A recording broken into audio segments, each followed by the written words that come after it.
Welcome again in Physics Within You, the series for the college going students aiming for masters. We have here the new series on STR. And STR, you know, it's a special theory of relativity. I have targeted here a simplified version just to understand, although the topic is very fascinating.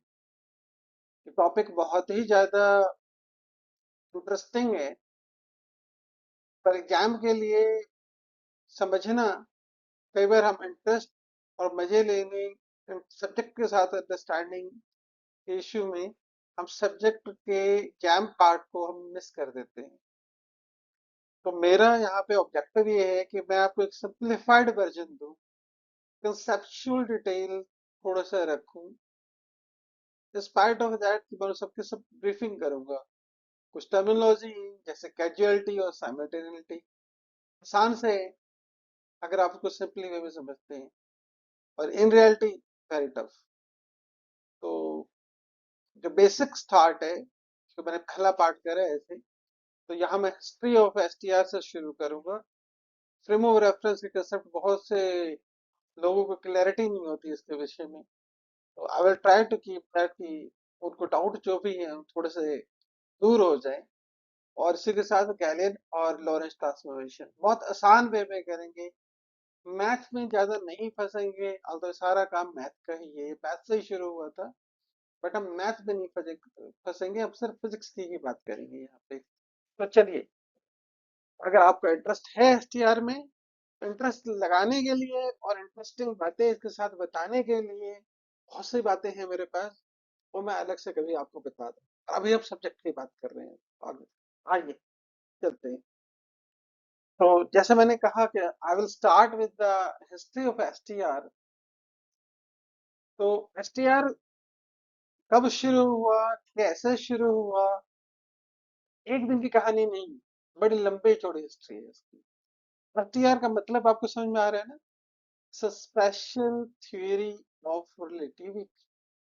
तो जब आप बात करते हैं special theory of relativity, natural है ये relativity के concept, तो हम रिलेटिविटी कंसेप्ट को भी समझेंगे। पहले आप एक चीज बताइए कि जब आप एक पर्टिकुलर पॉइंट पे बात करते हैं तो उसको डिस्क्राइब कैसे करते हैं? ये एक्स है, वाई है, जेड है ना।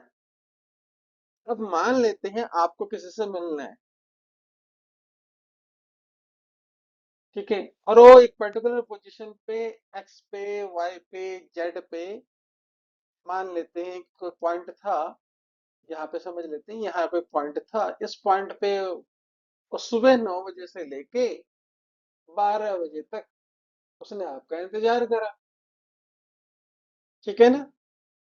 आप पहुंचे 1 बजे, तो क्या आप मिल पाएंगे? सोच के देखिए।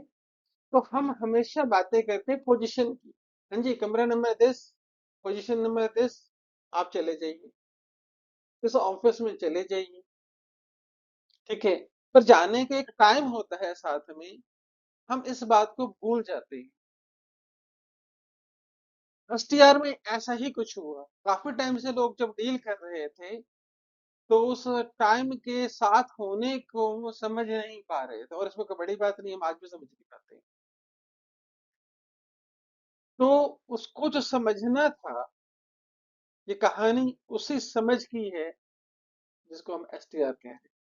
यार थोड़ा सा चलते हैं, समझते हैं कि हमने बताया जैसे कि ये इवेंट है यहाँ पे, ये इवेंट हुआ, यहाँ पे कोई इवेंट हुआ पर्टिकुलर पे, आप उसको डिस्क्राइब करने के लिए क्या बताएंगे? एक्स बताएंगे, वाई बताएंगे, जेड बताएंगे। इवेंट कुछ भी हो सकता है, इवेंट आपका वहां होना हो सकता है, इवेंट एक्सीडेंट हो सकता है, इवेंट सुपरनोवा हो सकता है, स्टार का बर्थ भी हो सकता है, आपके घर में कोई फंक्शन भी हो सकता है, ये सब इवेंट है, राइट।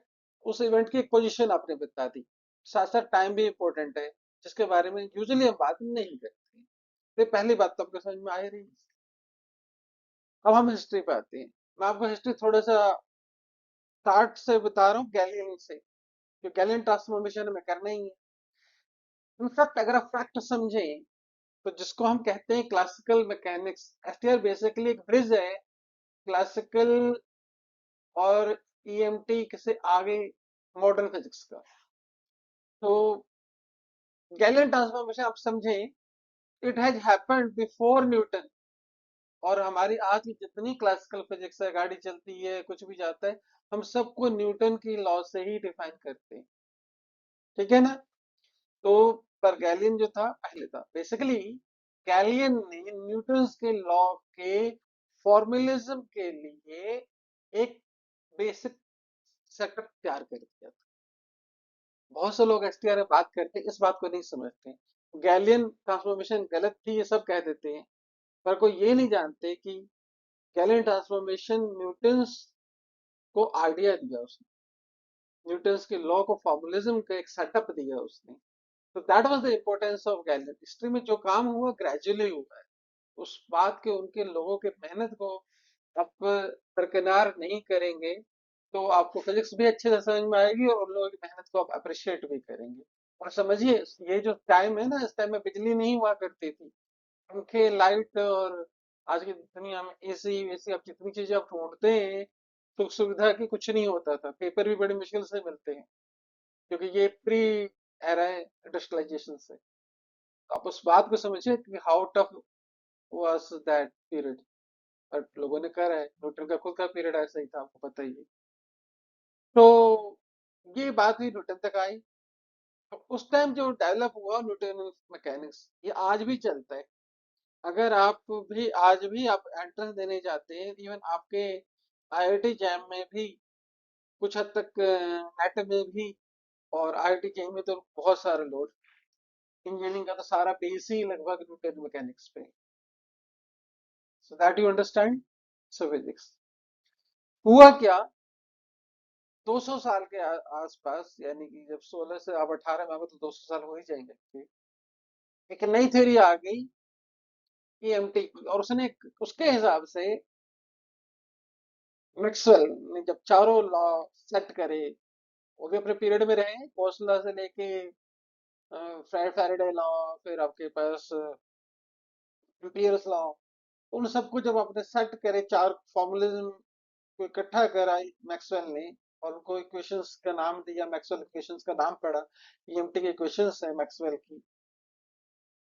तो आपको क्या था उसमें खास बात क्या मिली थी? अगर आपने उसको इक्वेशन नहीं पढ़ा तो हमारे एक वीडियो है, आप उसको देख लीजिएगा।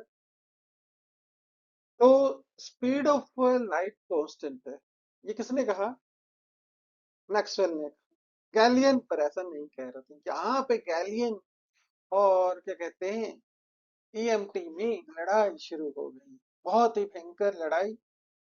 क्योंकि क्लासिकल मैकेनिक्स कह रहा है ऐसा हो सकता है कि लाइट की स्पीड से ज्यादा हो सकती है वेलोसिटी, अगर कोई जा रहा है लाइट की स्पीड से और उसकी खुद की वेलोसिटी भी है, तो हो गया v+c। क्योंकि कैनियल ट्रांसफॉर्मेशन में लीनियर एडअप का चांस उसको था। और ईएमटी कह रहा है नहीं। तो ये बात लोगों को बड़ी अटपटी लगी। तो कंसेप्ट दिया गया ऐसा इसलिए होगा क्योंकि कोई मीडियम होगा बीच में, जिसका नाम रखा गया ईथर, क्योंकि डेंसिटी बहुत लो है। तो हमारे एक हिसाब से दो बड़े साइंटिस्ट हुए हैं, बड़े इसलिए कह रहा हूँ क्योंकि फेल हो गए। कमाल है ना, फेल हो गए और बड़े भी हो गए। उनका नाम था माइकलसन मोर। और इनका फेलियर आप छोटा आपको लगे, but they were really frustrated because इन्होंने जो एक्सपेरिमेंटल फॉर्म करा था, मैं बताऊंगा आपको उसके बारे में, उसके लिए बहुत मेहनत करी थी। और इसलिए मैंने यहाँ रेड कलर दिखाया, इनका फेल था। इनके फेल ने पूरी दुनिया में दी। Some of times failure is also important. अब इन्होंने क्या था कंक्लूजन, जो भी इनका निकला कि ईथर नहीं है। अल्टीमेट बात इन्होंने कि ईथर नहीं है, और ईथर नहीं है तो ईएमटी ठीक है और क्लासिकल मैकेनिक्स गलत है, टिपिकली जो गैलिलियन ट्रांसफॉर्मेशन के अबाउट मूव कर रही है। तो अब तो लगा क्या करा जाए, गड़बड़ क्या हो रही है। तो यहाँ तक लोग ये मान के चल चुके थे कि मैक्सवेल इक्वेशंस ठीक है, हर जगह ठीक हो रही है, सिर्फ यहाँ इनकंसिस्टेंट है। ठीक है। तो इसका मतलब मैक्सवेल इक्वेशन में गलती नहीं, गलती इसमें से है। और देखिए उस जमाने के हिसाब से सोचेंगे तो आपको लगेगा पता नहीं किस में एरर है। दो चीजें गलत है, लोग इसके फेवर में भी थे, लोग इसके फेवर में भी थे। तो एक हमारे मैथमेटिशियन टाइप फिजिस्ट हुए हैं, मैं इसलिए मैथमेटिशियन टाइप फिजिस्ट कह रहा हूँ, he was more interested in the correcting the thing mathematically or using the local mathematics or concept of local time and some that of things rather than the more rigorous physics. उनका नाम था Lorentz transformation, जो उन्होंने दिया, Lorentz transformation दिया। So it was the mathematical correction to the Galilean form. तो उन्होंने अपना एक कांस्टेंट डाल दिया उसमें, जिसको हम लॉरेंस कांस्टेंट आज के डेट में भी जानते हैं। पर जब लॉरेंस ट्रांसफॉर्मेशन आया तो चीजें तो बहुत सारी सही कर दी। जो करेक्शन था वो हम आज भी यूज करते हैं, इसका मतलब कुछ चीजें ठीक थी, मगर उनका फिजिकल बेसिस मिसिंग था। बहुत सारी बातों पे उन्होंने सिर्फ मैथमेटिकल करेक्शन करा, फिजिक्स को बिल्कुल इग्नोर करा, फिजिक्स इन डेप्थ कहीं था ही। देन केम आइंस्टीन एंड ही से, और अदर आई शुड से, सिर्फ आइंस्टीन की बात नहीं कहूंगा मैं यहाँ पे। आइंस्टीन, स्कोल्स्काई, उस टाइम बहुत सारे मैथमेटिशियन थे जो कन्वेंशनल लोग कहे जाते थे, वो भी आइंस्टीन को नहीं मानते थे, बट समहाउ आइंस्टीन ने एक थ्योरी दी। उसने कहा कि स्पीड ऑफ लाइट एक कांस्टेंट। उसके साथ उसने एक बात और कही, उसने बात करी फ्रेम ऑफ रेफरेंस की, इसकी बात करने वाले। तो इन सब बातों से जुड़ के यहाँ पे जाके बर्थ हुआ हमारे STR. This is the place where STR has taken the birth. इससे पहले तक वो रिलेटिविटी ही था, आइंस्टाइन ने उसे स्पेशल बनाया, यहाँ पे एसटीआर का बर्थ हो गया। उसकी स्टोरी बहुत पीछे से आ रही है, तो आई होप यू अंडरस्टैंड हिस्ट्री। इसके बाद भी बहुत कुछ हुआ।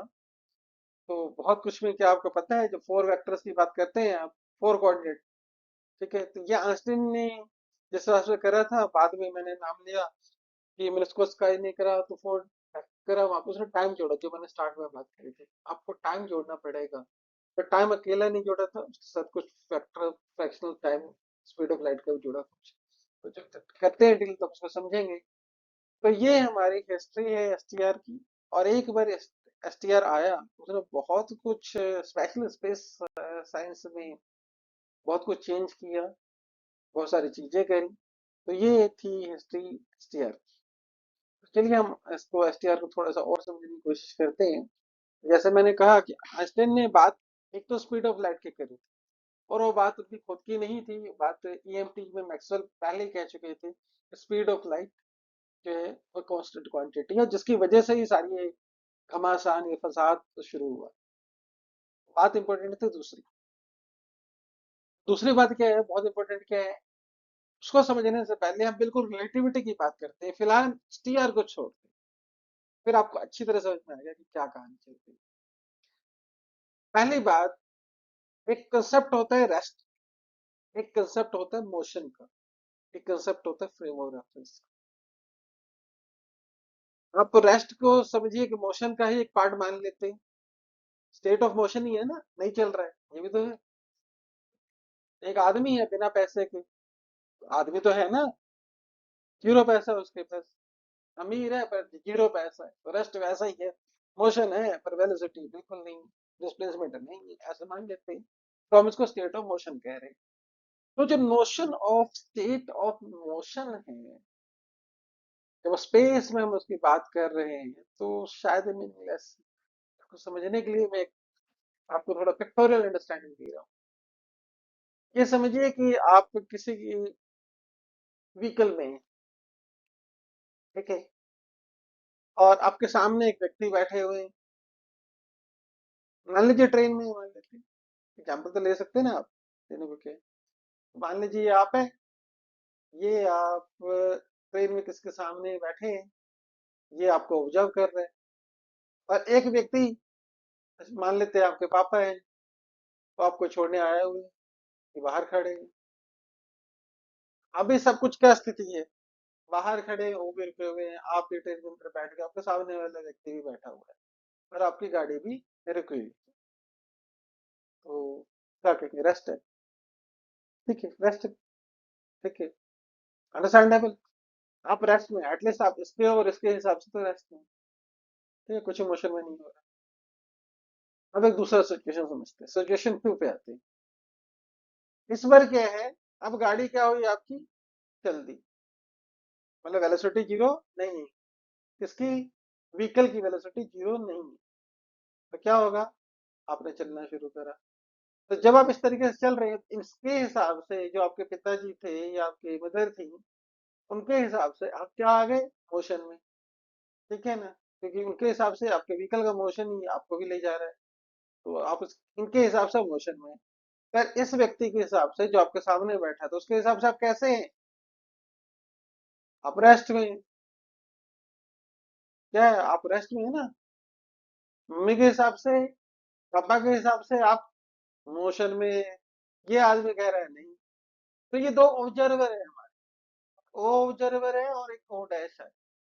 तो ओ ऑब्जर्वर जो हमारे पास प्लेटफॉर्म पे खड़ा था, उसके लिए तो हम मोशन में थे, वेलोसिटी हमारी भी थी, मगर इसके हिसाब से हम मोशन में नहीं थे। थर्ड सिचुएशन हम, इस बार क्या है, आप समझिए, आपने ट्रेन के अंदर चलना शुरू कर दिया। ठीक है, समझ रहे हैं? आपने क्या करा, आपने ट्रेन के अंदर चलना शुरू कर दिया। तो जैसे ही आपने ट्रेन के अंदर चलना शुरू करेंगे, अब आप इनके हिसाब से तो मोशन में थे ही, इसके हिसाब से ही मोशन में हो गए। राइट, तो कुछ भी रेस्ट में नहीं रहा। पर ये सारी बातें हो रही दो ऑब्जर्वर के हिसाब से। एक ऑब्जर्वर है बाहर और एक ऑब्जर्वर है ये। ठीक है, बात समझ में आ गई आपको। तो अब ये दोनों के हिसाब से, सिचुएशन के हिसाब से, ये वाली जो सिचुएशन है ये बता रही है कि आप एक के हिसाब से रेस्ट में थे और दूसरे के हिसाब से मोशन में थे। तो इसका मतलब ये निकला कि मोशन नाम की जो वस्तु है, ये एब्सोल्यूट कंसेप्ट नहीं है। ये डिपेंड करती है ऑब्जर्वर्स के ऊपर। और क्योंकि उन दोनों ऑब्जर्वर के फ्रेम ऑफ रेफरेंस डिफरेंस है, ये जो ऑब्जर्वर है इसका फ्रेम ऑफ रेफरेंस स्टेशनरी है, पर इस ऑब्जर्वर का फ्रेम ऑफ रेफरेंस इसके रिस्पेक्ट में मोशन में। अब ये जो आपका कार्ट है, ट्रेन का डिब्बा है या बस है, ये यूनिफॉर्म वेलोसिटी से भी मूव कर सकता है और नॉन यूनिफॉर्म वेलोसिटी से भी मूव कर सकता है। तो इसी के बेसिस पे हमने फ्रेम ऑफ रेफरेंस के दो कैटेगरी समझी। तो हम क्या कहते हैं, एक को कहते हैं इनर्शियल फ्रेम ऑफ रेफरेंस और दूसरों को कहते हैं non inertial frame of reference. तो समझने की कोशिश करें। तो इनर्शियल फ्रेम ऑफ रेफरेंस क्या हुआ, जब हमारी कार एक यूनिफॉर्म वेलोसिटी से मूव कर रही है, हमारी बस जो है वो यूनिफॉर्म वेलोसिटी से मूव कर रही है, तो we will say that is initial frame of reference. उसमें कोई एक्सीलरेशन नहीं। पर अगर आपके व्हीकल में एक्सीलरेशन आ जाए तो फिर वो हो जाएगा non initial frame of reference. तो ये दो डिफरेंस है, दो तरह का फ्रेम ऑफ रेफरेंस होते हैं। अर्थ है, अगर वो रोटेट कर रहा है इस तरीके से और बाहर से कोई देखे, तो उसके लिए क्या है, एक गोल सर्कल में मूव करेगा तो एक्सीलरेशन में तो हो गई ना। तो ये कैसा हो गया, non initial frame of reference हो गया। पर अर्थ पे जब चीजें हो रही हैं और आपकी गाड़ी कांस्टेंट वेलोसिटी से जा रही है, तो फिर क्या है वो, इनिशियल फ्रेम ऑफ रेफरेंस। तो आपको इनिशियल फ्रेम ऑफ रेफरेंस और non initial frame of reference में डिफरेंस क्या होता है ये समझ में आ गया हो। ठीक है, अब कहानी जो इम्पोर्टेंट बात, जो आइंस्टीन की बात रह गई थी, उसने एक और बात कही थी स्पीड ऑफ लाइट के अलावा। क्या कहा था कि लॉ ऑफ मैकेनिक्स सेम रहते हैं इरेस्पेक्टिव ऑफ, अगर फ्रेम ऑफ रेफरेंस आपका इनिशियल है। अगर आपका इनिशियल फ्रेम ऑफ रेफरेंस है, जितने भी इनिशियल फ्रेम ऑफ रेफरेंस है उनमें लॉ सेम रहता है, लॉज नहीं बदलते। Law of conservation of energy, law of conservation of momentum, ये सब यहाँ पे रहेगा। सिर्फ ऑब्जर्वर के हिसाब से उसके पैरामीटर बदल सकते हैं, राइट, पर लॉज नहीं चेंज होते। ये थोड़ा सा समझना है इस बात, पैरामीटर चेंज हो सकते हैं, लॉ चेंज नहीं होते। ठीक है, ये एक इंपॉर्टेंट कंसेप्ट था। आप अगर इस बात को समझ गए तो आपको एसटीआर के दो बड़े पोस्टुलेट समझ में आ गए। पहला पोस्टुलेट क्या है उसका, कि जितने भी लॉ है मैकेनिक्स के वो सेम रहेंगे her initial frame of reference में। The law of mechanics must be same in all initial frame of reference. I hope you got it. Remember it, right? आगे चलते हैं। तो हम बात करने जा रहे हैं गैलियन ट्रांसफॉर्मेशन की। गैलियन ट्रांसफॉर्मेशन कोई इतनी बड़ी चीज नहीं है आज की डेट में, कम से कम। तो वहां के हिसाब से जब आप आज से 600 साल पहले 700 साल पहले की कहानी समझते हैं तो वाकई एक बड़ी चीज है। How the people have thought about that thing. तो जैसे मैंने आपको बताया कि दो फ्रेम ऑफ रेफरेंस हम ले रहे हैं। तो गैलिलियो ने क्या अज्यूम करा था, जो मेन एजम्पशन जो रॉन्ग हो गई थी वहां पे, उसने अज्यूम करा कि एब्सोल्यूट टाइम और एब्सोल्यूट स्पेस, यानी टाइम भी फिक्स, स्पेस भी फिक्स, बदलेगा नहीं। आप कंसेप्ट करते हैं, एसटीआर में बात होती है वेरिएंट इनवेरिएंट की। मैं आपको नहीं कर रहा क्योंकि मैंने सिंप्लीफाइड वर्जन रखे हैं। मैं जब एडवांस वर्जन एसटीआर का बताऊंगा तब आपको इनवेरिएंस भी समझाऊंगा। तो फिलहाल हम, उसने क्या माना कि टाइम और स्पेस इनवेरिएंट एब्सोल्यूट है। और उसने वेलोसिटी ट्रांसफॉर्मेशन के लिए उसने कहा कि अगर ये वाला फ्रेम ऑफ रेफरेंस मान लेते हैं कांस्टेंट है और ये मूव कर रहा है, आप जब से पिक्चर पे चले जाइए, आपके मम्मी पापा यहाँ पे खड़े हैं, ऑब्जर्वर हैं, और आपके सामने वाला बंदा यहाँ वाला ऑब्जर्वर है, ट्रेन में बैठा है, तो उस पिक्चर को रिकॉल करिए, आपको समझ में आ जाएगा। तो ये जो मोशन में है आपका, इसकी अपनी एक वेलोसिटी होगी, उसको हम डैश के टर्म में रिप्रेजेंट करें। ठीक है। और ये सारी कहानी इसकी जो थी, उसने लो वेलोसिटी पे रखी थी, वेलोसिटी ऑफ लाइट से ज्यादा कनेक्शन नहीं था। और इसीलिए जब इसका वेलोसिटी ऑफ लाइट से कनेक्शन नहीं है तो न्यूटोनियन मैकेनिक्स डेवलप हुई। तो उस टाइम में आइडिया ही नहीं था ना बेसिकली। ये तो जब हाई स्पीड में जाने लगे तब पता लगा इसमें एरर आ रहा है। तो ये मतलब उस टाइम उन्होंने भले ही नहीं कहा हो, बट अब आज की डेट में तो हम मान लेते हैं लो स्पीड पे ये एप्लीकेबल हो सकता है, हाई स्पीड पे ना। तो चलते हैं, समझते हैं सारा सिनेरियो। थोड़ा सा टफ सा सिनेरियो लग रहा हो आपको, बट समझिए। तो मैंने जैसे बताया, ये आपके मम्मी पापा थे जो स्टेशनरी प्लेटफॉर्म पे खड़े थे। उनके हिसाब से आपकी पोजीशन थी एक्स वाई जेड और टी। अब ये आदमी ट्रेन में बैठा है, उसके हिसाब से आपकी पोजीशन है एक्स वाई जेड। ऑब्वियस है ना, ट्रेन के अंदर बैठा, उसके पास हो आप, मम्मी पापा के थोड़े दूर हो आप। ठीक है। पर यहाँ पे एक चीज है टी डैश, यहाँ पे हमने लिया टी डैश, पर गैलेरियन ने ऐसा नहीं कहा। उसने कहा टी तो है, नेचुरल है, अब ट्रेन में बैठो, जो टाइम मम्मी पापा को लग रहा है 12 बज के 12 मिनट पे आपको देख रहे हैं, तो जो पैसेंजर आपके सामने बैठा है वो भी तो आपको 12 बज के 12 मिनट पे ही देख रहा है ना। तो उसमें कुछ अजीब बात तो है ही नहीं। ठीक है। तो उसने क्या कहा, ये एब्सोल्यूट है, यानी कि उसको उसने टी को और ये टी बराबर कर दिया। यही खास बात है, गैलन ट्रांसफॉर्मेशन में यही खास बात है। तो क्या हो गया, टी टी के बराबर हो गया। अब क्योंकि हम मोशन अपना 1D में मान के चल रहे हैं, तो वाई और जेड के अलॉन्ग तो कोई चेंज आ नहीं रहा, तो ये तो कांस्टेंट हो गया। तो हमारा पैरामीटर कहाँ चेंज हो रहा है, यहाँ पे। अब इसके हिसाब से क्या होना चाहिए, जब गाड़ी आपकी चल रही है, दूसरे सिचुएशन पे आइए। तो जब आपकी गाड़ी चल रही, पिक्चर याद है ना, दूसरी सिचुएशन, प्लेटफॉर्म पे मम्मी पापा खड़े हैं, गाड़ी चल रही है। अब अगर उस गाड़ी की स्पीड वी है, यहाँ समझिए गाड़ी की स्पीड क्या है, वी है। थोड़ा यहाँ से समझाता हूँ, ये गाड़ी की स्पीड है, याद आया, वी कैसे। ठीक है। तो क्या हो गया, जो डिस्टेंस मम्मी पापा को दिख रहा था उसमें से ये वाला पार्ट चेंज हो जाए। समझ में आ गया आपको कि वेलोसिटी इनटू टाइम क्या होता है, डिस्टेंस ट्रेवल्ड। तो आपने जो डिस्टेंस ट्रेवल करा मम्मी पापा के हिसाब से, उसमें से स्पीड, गाड़ी की स्पीड का जो था, गाड़ी की वजह से जितना डिस्टेंस था, उस डिस्टेंस को घटा दो। ये किसकी वजह से गिराया था, किस फ्रेम ऑफ रेफरेंस के मोशन की वजह से डिस्टेंस, यानी कि फ्रेम ऑफ रेफरेंस है जितना डिस्टेंस ट्रेवल करा आपने उसको घटा दिया। तो बहुत सिंपल से कहा है, कुछ नहीं। अब इसको रिवर्स सिनेरियो में भी समझ सकते हैं। ठीक है। तो जब आपने इसको समझ लिया, तो आपको मैंने ये पूछने के लिए था कि यहाँ फर्क क्या था। ये जो मैंने बात की है कि ये दो सिचुएशन जनरेट करती थी, कि टी डैश टी के बराबर होगा कि नहीं होगा। आइडियली जब नॉर्मल सर्कमस्टांस में बात करते हैं हम, तब यही कहेंगे कि टी टी के बराबर था। नॉर्मल हमें समझ में यही आता है, हम तो इस बारे में सोच ही नहीं पाते इन जनरल सेंस में। ठीक है ना, तो गैलिन कहाँ से समझते, वो भी आज से 700 साल पहले कह रहा है। तो उन्होंने इस चीज पे ध्यान नहीं दिया, इग्नोर्ड दैट थिंग, इस बात को थोड़ा सा इग्नोर करके। तो ये था गैलियन ट्रांसफॉर्मेशन। तो गैलियन ट्रांसफॉर्मेशन आप याद रखेंगे क्या, याद रखना है आपको कि सिर्फ जो फ्रेम ऑफ रेफरेंस ने जितना डिस्टेंस ट्रेवल करे एक्स के रिस्पेक्ट में उतना आपको सब्ट्रैक्ट करना है। नेचुरल है, ये जो डिस्टेंस होगा जो मोशन में आएगा ये इसके हिसाब से आ जाएगा, ये वाला डिस्टेंस। ठीक है ना, अगर बी वेलोसिटी से मूव कर रहा है और टी टाइम में मूव कर रहा है, टी टाइम में ऑब्जर्वेशन है उसकी, तो क्या हो जाएगा, ये वीटी हो जाएगा। सिर्फ आपको उतना सब्ट्रैक्ट करना है और you will get the things. तो ये आपका था गैलियन ट्रांसफॉर्मेशन।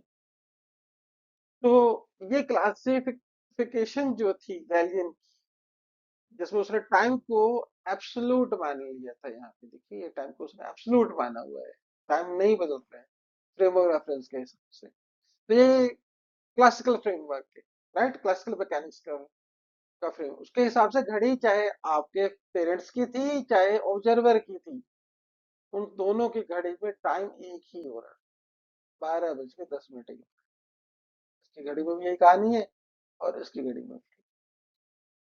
समझ में आ गई बात आप? तो ये था गैलियन ट्रांसफॉर्मेशन, बिल्कुल सिंपल है, आप समझेंगे बहुत आसानी से समझ में आ जाएगा आपको क्या दिक्कत है इसमें। तो थोड़ा सा हम इसमें थोड़ा सी मैथमेटिक्स को इंट्रोड्यूस करते हैं। फ्रेम ऑफ रेफरेंस लिया हमने, मोशन लेंगे और उसका डिस्प्लेसमेंट, क्योंकि हमने एक्स एक्सिस के अबाउट लिया है तो ये लेंगे। देखिए पार्टिकल ऐसे चल रहा है,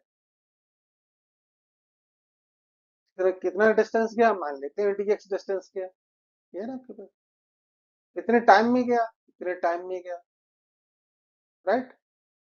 और ux क्या है, उसकी वेलोसिटी है। आगे चलते हैं, अब ऑब्जर्वर टू के हिसाब से समझते हैं चीजें क्या कहना चाह रहे हैं। ऑब्जर्वर टू का जो फ्रेम ऑफ रेफरेंस है वो एक वेलोसिटी से मूव कर रहा है, तो इनर्शियल फ्रेम ऑफ रेफरेंस हुआ, ये non inertial, inertial frame of reference हुआ, एक्सेलरेशन नहीं है इसका। तो अब जब ये ऑब्जर्व करेगा इसको, ये भी मोशन को समझेगा, तो इसके हिसाब से जो मोशन आना तो यही पे था। अब ये कहेगा कि थोड़ा ना मैं अलग अपने हिसाब से दूंगा पोजीशन, नेचुरल है। समझो ना, पैसेंजर लेगा, जो पैसेंजर आपके सामने बैठा है उसके हिसाब से आपका डिस्टेंस अलग है, वो डिस्टेंस क्या हो गया, dx हो गया, डैश लगा दिया हमने। टाइम क्योंकि एब्सोल्यूट माना गया है गैलियन में, तो क्या हो गया, dt हो गया, राइट। फिर आपके पास, ये आपके पास क्या है, वेलोसिटी हो गई ऑब्जर्वर ओ डैश के हिसाब से। तो आई hope you understand this thing. dx distance है, ऑब्जर्वर जो प्लेटफॉर्म पे है स्टेशनरी है, जो मोशन में है उसके हिसाब से dx डैश है, इसलिए वेलोसिटी में भी प्राइम और नॉन प्राइम सिंबल से मैं डिफरेंशिएट किया। एक क्या हो रहा है यहाँ पे, dt। तो dx की वैल्यू क्या है, डिस्टेंस कितना ट्रेवल करा, को मैंने पहले बताया, जो भी डिस्टेंस ट्रेवल हुआ है स्टेशनरी के हिसाब से, उसमें से आप फ्रेम ऑफ रेफरेंस के डिस्टेंस को सब्ट्रैक्ट करते हैं, आ गया। तो वेलोसिटी आपके पास, इस सबको आप dx बाई dt करेंगे यहाँ पे, तो ये v रह जाएगा, ये dx बाई dt क्या होता है, u, और यहाँ पे डैश है तो डैश प्राइम में आ जाएगा। तो आपने रिलेटिव वेलोसिटी निकाल ली इन दोनों ऑब्जर्वर के हिसाब से, तो आपके पास आ गया ux equal to U X dash plus V. तो आपने रिलेटिव वेलोसिटी है अंडरस्टैंड करना है, आप इसके हिसाब से कर लीजिए। अब इसको जहां पे गैलियन ट्रांसफॉर्मेशन का फेलियर था मैं वो समझाने की कोशिश कर रहा हूँ, जो मैंने आपको हिस्ट्री में बताया था फेलियर क्या था। तो मान लेते हैं कि उसको लगता है इस ऑब्जर्वर को ये सी वेलोसिटी से मूव कर रहा है, ये जो मोशन है किस वेलोसिटी से, सी से मूव कर रहा है। तो गैलियन ट्रांसफॉर्मेशन क्या कहता है, जहां वाले ऑब्जर्वर को ये लगेगा कि ये वेलोसिटी सी प्लस वी है, मैंने क्या कहा था, गैलेन ट्रांसफॉर्मेशन में लीनियर एडिशन होता है।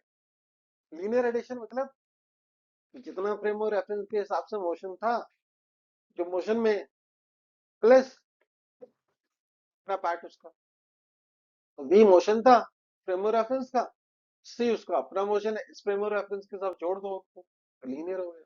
सी आपका स्पीड ऑफ लाइट है। अब यहाँ पे आ गई ईएमटी। ईएमटी क्या कहती है, स्पीड ऑफ लाइट से ज्यादा कुछ हो ही नहीं सकता। तो हाई वेलोसिटी पे जाके रिजल्ट फेल आने शुरू हो गए, लो पे तो ठीक, फेलियर हो गया, हमें दो बातें करने लगी लोगों को, ये क्या चक्कर है। तो कहने लगे क्या हो सकता है स्पीड ऑफ लाइट जो है कांस्टेंट ना रहा हो, चेंज हो जाता हो। ठीक है, बहुत सारे ख्याल आते हैं। तो बहरहाल जो भी बात, गेलन ट्रांसफॉर्मेशन का फेलियर समझ में आने आ गया जब से मैक्सवेल लॉ की बात हुई और हाई स्पीड की चीजों पे ध्यान दिया जाए। ठीक है, तो इस बात को फिर आउट करने के लिए उन्होंने कहा नहीं ऐसा नहीं होगा, होगा क्या, जैसे मैंने बताया कि एक एब्सोल्यूट फ्रेम ऑफ रेफरेंस होगा और उसमें हम कहेंगे हम ईथर है। ईथर क्या, लो विस्कोसिटी, लो डेंसिटी एक फ्लूइड है, उसको हम कहते हैं ईथर हाइपोथेसिस। क्या कहते हैं? Ether hypothesis. समझिए, अब ईथर हाइपोथेसिस आ गई, बिल्कुल हिस्ट्री के हिसाब से चल रहे हैं। ठीक है, अब हिस्ट्री के हिसाब से समझिएगा, आपको मैथ भी समझ में आएगा, सब्जेक्ट भी समझ में आएगा। तो अब ईथर हाइपोथेसिस पे अगर क्या हुआ, मैंने आपको बताया जैसे कि माइकलसन मोरले ने एक्सपेरिमेंट करा और उन्होंने ये एक्सपेरिमेंट उस ईथर को ढूंढने का तरीका क्या था, क्योंकि उन्होंने तो कहा था पूरा जो स्पेस है वो ईथर से भरा हुआ। तो वो बेचारे कभी इस पोल पे जाते, कभी उस पोल पे जाते, कभी इधर जाते, उसने पूरे राउंड द वर्ल्ड उन्होंने ये वाला एक्सपेरिमेंट करा। उनका सेटअप है मैक्सवेल मोरले का, आप देख लेना। उन्होंने कहा इसमें कुछ उनको डिफरेंस मिलना चाहिए था, दे थॉट कि कुछ आएगा डिफरेंस, अगर इधर होगा, इधर की हवा भी होगी। तो आपने अगर रिलेटिव मोशन को समझा हो, हमारी दो वीडियो है, रिवर मैन प्रॉब्लम की और रेन मैन प्रॉब्लम की। ठीक है ना, आप उसको देखना, वहां से आपको समझेगा जब हवा होती है या पानी का बहाव होता है तो थोड़ा सा स्पीड में परिवर्तन आ जाता है, वो भी रिलेटिव मोशन की बात है ना।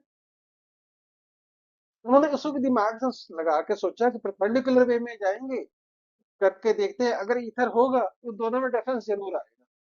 ठीक है, और बहुत लो विस्कोसिटी है, they are understanding this thing. तो उन्होंने पूरी मेहनत करी बेचारों ने, कभी 6 महीने इस पोल पे चले जाते, कभी 6 महीने उस पोल पे चले जाते, पता नहीं। और they have taken lot of the time, but ultimately तो कोई फ्रिज शिफ्ट नहीं मिला ऑप्टिक्स में। अब आप इस माइकलसन मोरले एक्सपेरिमेंट है फ्रिज शिफ्ट को डिटेक्ट करने के लिए, आप उसको पढ़ लेना, बाद में उसकी एप्लीकेशन बन गई फ्रिंज गैप को समझने के लिए। तो बहरहाल जिस काम के लिए उन्होंने एक्सपेरिमेंटल सेटअप करा था, बहुत तामझाम से करा था, पूरी दुनिया उसके लिए इधर उधर गए, फिर उन्होंने स्ट्रगल भी करा उस चीज के लिए, बट उनको नहीं मिला, कोई फ्रिज शिफ्ट नहीं मिला।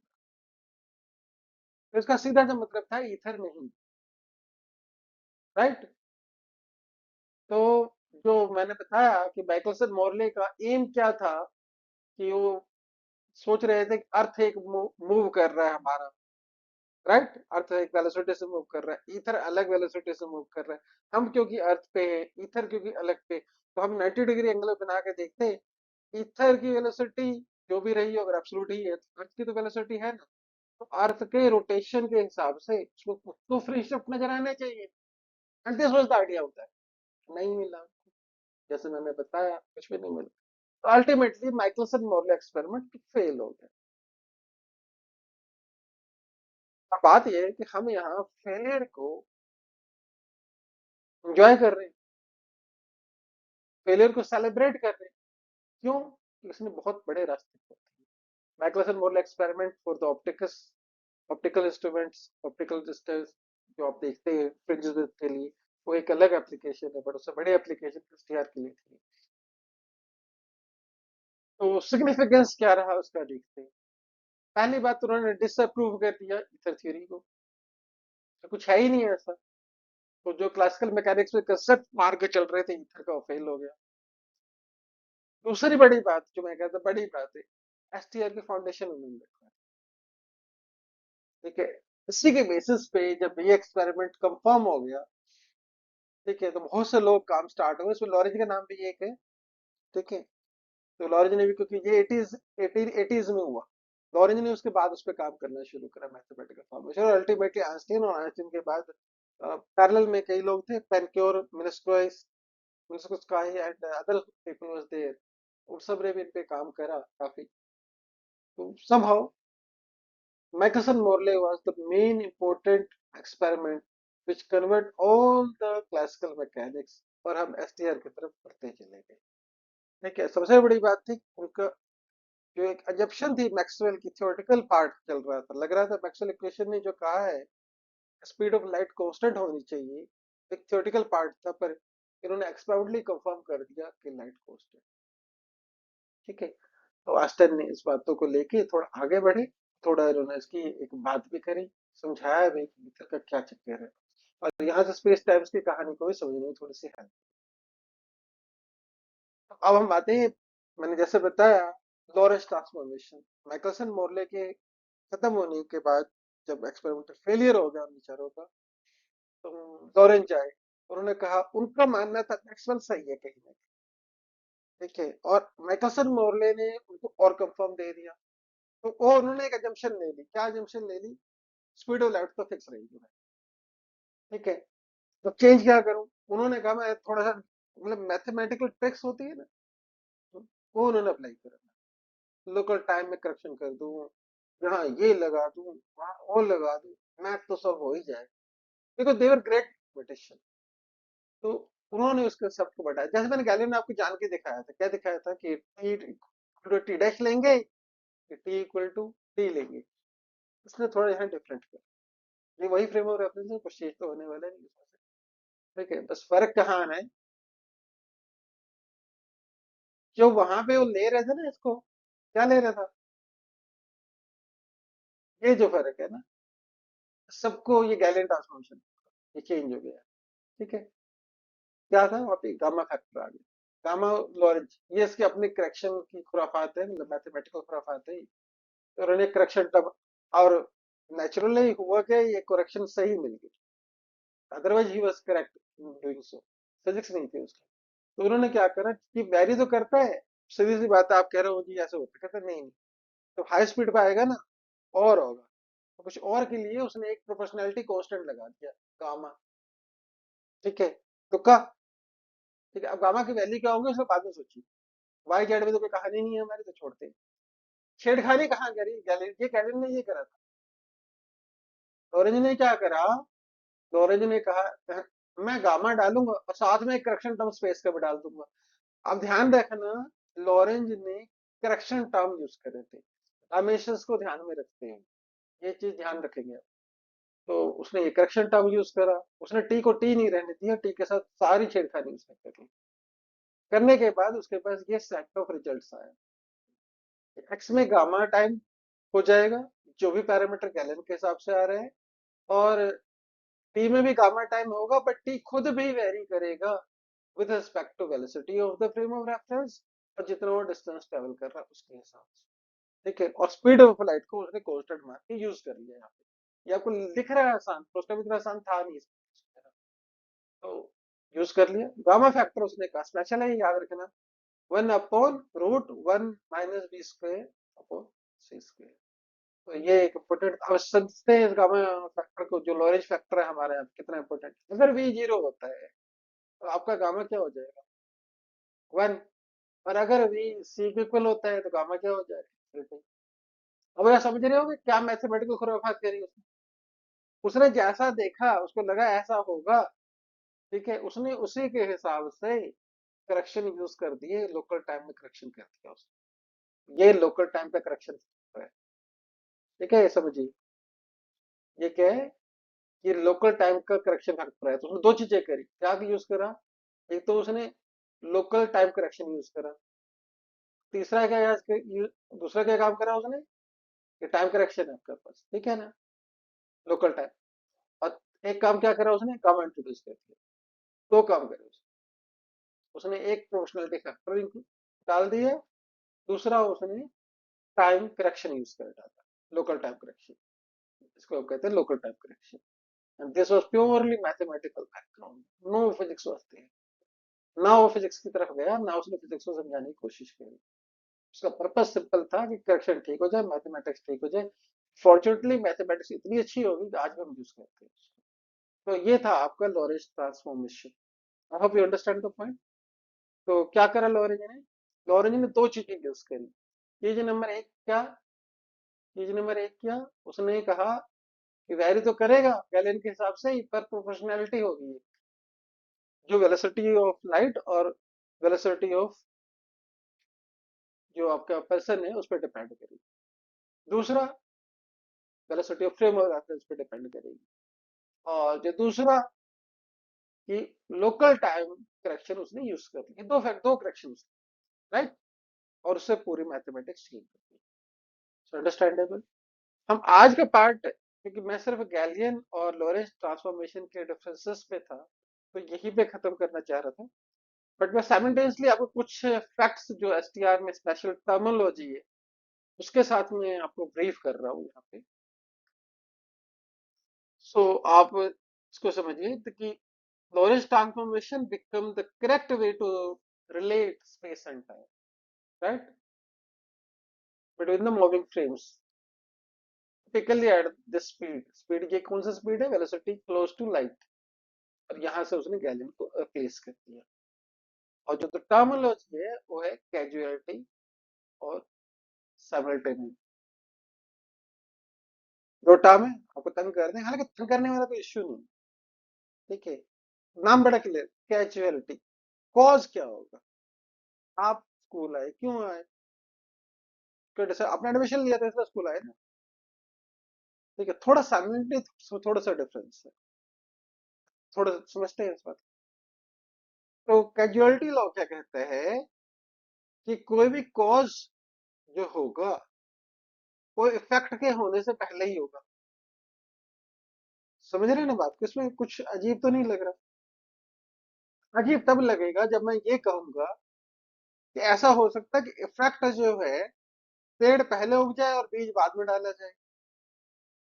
बीज डालेंगे तो पेड़ होगा, इफेक्ट कौन हुआ? पेड़ का उगना। कॉज कौन हुआ? बीज का डालना। समझ रहे हैं ना बात को? तो कॉज क्या है? कॉज पहले होना चाहिए, इफेक्ट बाद में होना चाहिए। नॉर्मल अंडरस्टैंडिंग तो यही कहती है, ठीक। और ऐसा ही होता भी है। सिनेरियो तब होता है, रिवर्स बताओ कब हो सकता है? पेड़ उग जाए पहले, बीज हम बाद में डालें। इसको हम कहते हैं पास्ट में जाना। इसको हम क्या कहते हैं कि आप पास्ट में जा सकते हैं। आप नॉर्मली हम प्रेजेंट में हो या फ्यूचर में, हम क्या देखेंगे? आज कुछ करेंगे, कल कुछ होगा उसका, ठीक है। आज पढ़ेंगे, कल पेपर देंगे, परसों रिजल्ट आएगा। बहुत ऑब्वियस सी बात है। मगर अगर आपको पास्ट में जाने की पावर मिल जाए तो आप क्या कर लोगे? आप कहोगे जी पहले तो मैं रिजल्ट आएगा मेरा, फिर मैं पेपर दूंगा, ठीक है, उसके बाद में जाके पढ़ूंगा। तो ऐसा सिर्फ तभी पॉसिबल है अगर किसी चीज की वेलोसिटी स्पीड ऑफ लाइट से ज्यादा हो जाए, जो कि हो नहीं सकती, ठीक है। इसलिए कैजुअलिटी लॉ हमेशा वैलिड रहता है कि cause happens before the effect. In short ये कहता है कि जब तक स्पीड वेलोसिटी ऑफ लाइट से कम रहेगी, ठीक है, तब तक आप पास्ट में नहीं जा सकते। और स्पीड ऑफ लाइट से ऊपर कुछ जा नहीं सकता। इनडायरेक्ट कहने का मतलब है कि आप पास्ट में जा नहीं सकते। Hope you understand the casualty law. Obvious है ना? जो आप समझते हो वही चीजें होती है। सॉरी, साइमल्टेनिटी की बात अगर करते हैं तो साइमल्टेनिटी थोड़ा सा डिफरेंट कर सकता है। मैं इसका ना थोड़ा सा एग्जाम्पल थोड़ा अलग वे में इसलिए, एक, अगर आप हिंदू मैथोलॉजी में विश्वास रखते हैं तो आप जानते हैं एक राम जी थे, एक कृष्ण जी थे। दोनों का जन्म अलग अलग एरा में हुआ। एक को हम कहते हैं बहुत एक युग का अंतर हम रखते हैं। तो दोनों जो इवेंट, राम जी का जन्म और कृष्ण जी का जन्म, ये क्या है? ये एक स्पेशली सेपरेटेड इवेंट, स्पेस में भी अलग अलग हुए हैं और टाइम में भी अलग अलग हुए हैं। अब अगर मैं कहूँ क्या ये पॉसिबल है कि राम और लक्ष्मण एक दूसरे से मिले हों, तो सॉरी, राम और कृष्ण जी एक दूसरे से मिले हों, क्या ये पॉसिबल है? ठीक है। अगर ऐसा हो जाता है तो साइमल्टेनिटी लॉ इसी की तरफ कुछ बात करता है। ये क्या कहता है कि दो इवेंट जो स्पेशली अलग हुए हो, यहाँ पर टाइम की बात नहीं करता, हालांकि टाइम नेचुरल वे में अपने आप समझ में आ जाएगा फिर। तो दो इवेंट अगर अलग अलग हो, ठीक है, अब वो सेम टाइम पे हुए हैं कि नहीं हुए हैं, ये सारी बातें डिपेंड करेगी ऑब्जर्वर के फ्रेम ऑफ रेफरेंस पे। अब आपको लगेगा मैंने राम कृष्ण की बात क्यों करी। मैं ऐसी बातें इसलिए करी कि जब मैं छोटा होता था तो एक कथा चलती थी, वहां पे कहते थे राम जी कृष्ण जी से मिले। मैं बड़ा मतलब अचानक बड़े आराम से सोचता था, ये कैसे मिल सकते हैं, वो अलग युग में ये अलग युग मिले। देखा गया ने धरती के लोगों ने देखा नहीं, तो किसने देखा। तो कुछ अलग मतलब प्लैनेट्स कह लो, ब्रह्म लोक कहते थे उसे वो, वहां के लोग। मैंने कहा क्या पागलपन की बातें कर रहे हैं, कैसे हो। व्हेन यू स्टडी द साइमल्टेनिटी तो लगता है कि नहीं फिजिबिलिटी तो दिखती है, अगर साइमल्टेनियस लॉ को समझा जाए तो रिलेटिविटी दिखती है। अगर किसी ब्रह्मलोक का फ्रेम ऑफ रेफरेंस डिफरेंट है, ठीक है, और उनका अपना एक मोशन का पार्ट है, तो हो सकता है कि दो जो स्पेशली सेपरेटेड इवेंट है वो उनको एक साथ भी लग सकते हैं, और एक साथ जो हमें लग रहा है एक साथ हो रहे हैं उनको लग सकता है अलग अलग टाइम पे हुआ है। ठीक है ना। तो दिस इज कॉल्ड साइमल्टेनिटी। समझ में आया कि जो दो सेपरेट इवेंट है, स्पेशली डिफरेंट इवेंट है, एक साथ नहीं अकर कर रहे, एक साथ मतलब स्पेस में एक साथ अकर नहीं कर रहे हैं। जैसे आप और मैं इकट्ठे एक साथ आ जाए, खाना खा रहे हैं एक प्लेट सामने, तो ये जो है ये स्पेशली सेपरेटेड इवेंट नहीं, राइट। पर मैं यहाँ पे हूँ, आप कहीं और बैठ के मुझे सुन रहे हैं, टाइम भले ही एक हो हमारे हिसाब से, तो ये स्पेशली सेपरेटेड इवेंट्स है। ठीक है। तो हमारे हिसाब से लगता है कि टाइम एक है, पर हो सकता है किसी और ऑब्जर्वर के हिसाब से, जो किसी और लोग से हमें देख रहा हो उसे ही दो लगे, तो अलग अलग इफेक्ट है। या ऐसा भी हो सकता है कि हम दोनों का टाइमिंग में 100 साल का गैप हो। आज मैंने वीडियो बनाई, 100 साल बाद कोई देख रहा है उसको, और किसी ऑब्जर्वर को ये लगे कि नहीं यार ये इफेक्ट हो एक साथ हो रहा है। तो ये सारा डिपेंड करेगा फ्रेम ऑफ रेफरेंस पे, एंड दिस इज कॉल्ड साइमल्टेनिटी। ऐसा होता क्यों है। ऐसा होता ही इसलिए है कि जो आपके पास इंफॉर्मेशन आती है तो टू स्पेस आती है with the light. Information signal से आती है, सिग्नल हम लाइट को मान लेते हैं फिलहाल। तो आपका जो ऑब्जर्वर का जो मोशन है वो किस वेलोसिटी से है, लाइट किस तरीके से सिग्नल भेजा गया। सन की लाइट हमारे पास आती है, सिग्नल है ना अर्थ और सन के बीच में। तो जो हमारी लाइट इंफॉर्मेशन आई, लाइट से जो हमारी इंफॉर्मेशन आई उनके पास वापस गई, उसमें कितना टाइम लगेगा। ठीक है। ऑब्जर्वर उसकी स्पीड क्या थी, ये सब बातों पे डिपेंड करता है। इसलिए यहाँ पे ऑब्जर्वर का फ्रेम ऑफ रेफरेंस इंपॉर्टेंट हो जाता है। तो कोई चीज अगर आपको लग रहा है कि एक साथ अगर कर रही है, अगर कोई अलग फ्रेम ऑफ रेफरेंस से मूव कर रहा है, तो हो सकता है उसको ये लगे कि अलग अलग टाइम पे हुआ है। This effect is known as simultaneity effect. मैंने लिखने के लिए डेफिनेशन आपको एग्जाम में लिखनी है उसके लिए लिख दिया है। समझाने के लिए मैंने आपको मैथोलॉजिकल वे में और नॉन मैथोलॉजिकल वे में दोनों वे में बता दिया है। तो आई होप ये एक इम्पोर्टेंट कंसेप्ट था कैजुअलिटी और सबमिशन। समझेंगे एसटीआर का बेसिस भी है। अगला इंपॉर्टेंट कंसेप्ट है जो हम शुरू से बात कर रहे हैं कि स्पेस और टाइम कपल्ड है या अलग अलग है। हम तो ये मान के चलते हैं स्पेस और टाइम अलग अलग चीजें हैं, बट नहीं। जब आप इन सब चीजों को समझेंगे तो उनको लगता है कि नहीं, स्पेस और टाइम को एक साथ एक ही में फ्यूज करा जा सकता है। तो उन्होंने क्या करा, 3D में टाइम डाला और बना दिया उसको 4D। तो उसको कहते हैं 4 डायमेंशनल कॉन्टिन्यूम या मिन्कोस्काई स्पेस। मिन्कोस्काई स्पेस में 4D मतलब टाइम और इंक्लूड हो जाता है। तो जो जितनी हम वहां वेक्टर करते बातें कहते हैं, क्या मोमेंटम वेक्टर है या वेलोसिटी वेक्टर है, तो हम सबकी बातें 4D में करते हैं। और 4D में करने से होता क्या है, 4D में करने से प्रॉब्लम आसान हो जाती है काफी हद तक, कॉम्प्लेक्स प्रॉब्लम भी इजी वे में सॉर्ट आउट हो जाता है। तो दो पास्टुलेट मैं इसके साथ ही क्लोज करूंगा कि दो पास्टुलेट आपको अब तक याद होगी कि मैं नहीं बोलना चाह रहा, आप बताइए फटाफट क्या है। पहला, लॉ ऑफ फिजिक्स क्या है, सेम रहेगा इसमें her initial frame of reference पे। स्पीड ऑफ लाइट कैसी रहेगी, constant, independent of source, independent of observer. तो ये पास्टुलेट थे एसटीआर की जो एसटी में दिए थे। और आपने देखा कि ये सबका रोल था इसमें।